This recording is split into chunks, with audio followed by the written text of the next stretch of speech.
84 KG ওজন থেকে 64 KG ওজন কিভাবে হলো আমার, এটা অনেকেই জানতে চেয়েছেন। আর সবচেয়ে বড় কথা আফিয়া আপু স্পেশালি জানতে চেয়েছে, তাই আফিয়া আপুর জন্য আজকে আমার এই ভিডিওটা।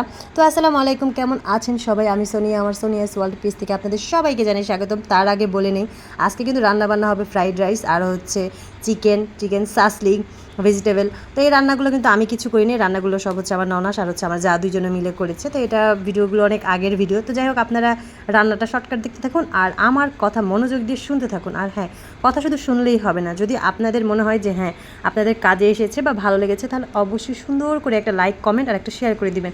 আর যারা যারা কমেন্ট কপি করেন তাদের উদ্দেশ্যে বলছি, এখন কিন্তু কমেন্ট কপি করার দিন শেষ, কারণ ফেসবুক বুঝে গেছে যে কে কে কপি করে কে কে করে না।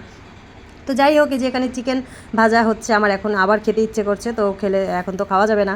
তো এবার আসেন আপনাদের সাথে ডায়েট চার্টটা শেয়ার করি।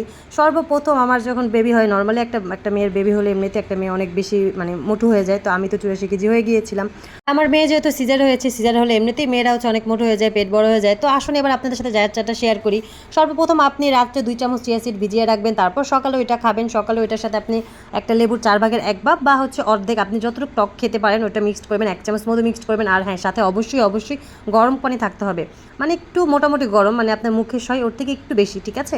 তো এই গরম পানিটা আপনি, এটা হচ্ছে টোটালি 1 গ্লাস পানির মধ্যে এই পুরোটা মিশ্রণ গুলিয়ে তারপর হচ্ছে আপনি সকালে খেয়ে নেবেন। খাওয়ার আধা ঘন্টা থেকে 1 ঘন্টা পর আপনি নাস্তা খাবেন। আর রুটি চেষ্টা করবেন একটা রুটি খাওয়ার, একটু বেশি সবজি খাওয়ার, আর হচ্ছে একটা ডিম।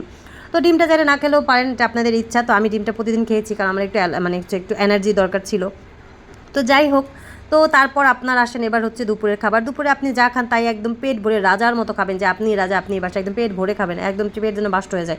তো যাই হোক, এভাবে খাওয়ার পরে আপনি বিকেলে তেমন একটা কিছু খাবেন না। চেষ্টা করবেন মাগরিবের পরে বা হচ্ছে মাগরিবের আগে যখনই খান একটু সালাদ খাওয়ার, শশা খাওয়ার। যেমন আমি একটা শশা একটা গাজর খেতাম, পাশাপাশি মাঝে মাঝে একটু টমেটোও খেতাম। তো এইভাবে হচ্ছে আপনি বিকেলে খাবেন। তারপর রাতের খাবারটা হচ্ছে সবচেয়ে গুরুত্বপূর্ণ। রাতে আপনি যে খাবারটা খাবেন সেটাই আপনার শরীরে লেগে যাবে। তো চেষ্টা করবেন 7টা থেকে 7:30টার মধ্যে আপনার ডিনারটা শেষ করার। আর ডিনারের সব থেকে হালকা খাবার রাখবেন, একদম হালকা। পারলে একটা রুটি, একটু বেশি ভাজি, আর হচ্ছে আপনি ভাজিটা একটু তেল ছাড়া, তেল ছাড়া বলতে গেলে তো শুনতে খারাপ শোনায়, কিন্তু আসলে কিছু করার নেই। ভাজিটা হচ্ছে মিক্সড করে বসিয়ে দিবেন। তো একদিন এই ভাজিটা আপনাদের সাথে আমি শেয়ার করবো। ভাজিটা কিন্তু খেতে খুব ভালো লাগে, আমার হাজব্যান্ডও খুব মজা করে খায়। তো এটা হচ্ছে আপনি চেষ্টা করবেন, বা একটার বেশি 2টা খাবেন, 2টার বেশি ভুলেও খাবেন না। আর হচ্ছে সবজি খাবেন 7টা 7:30টার পরে, আপনি ডিনারের পরে আপনি আর কিচ্ছু খাবেন না, জাস্ট পানি ছাড়া।